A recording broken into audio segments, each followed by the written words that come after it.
তোমার এই চুল এখন কাটা হবে, তুমি কি বলছো?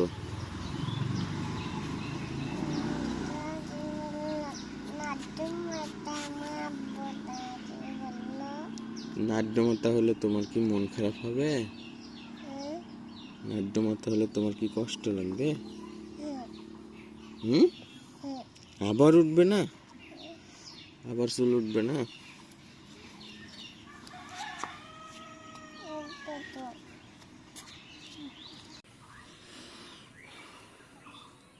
হুম,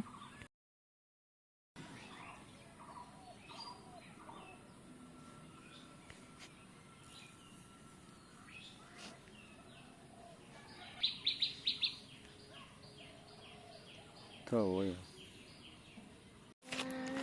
দেখেন, আমের দেশে বাড়ি হলে কি হয়। আমকে কয়েলের স্ট্যান্ড হিসেবে এখানে ব্যবহার করা হয়েছে। মানুষের কত বুদ্ধি দেখেন। আর অনেকে আম পায় না খাওয়ার জন্য।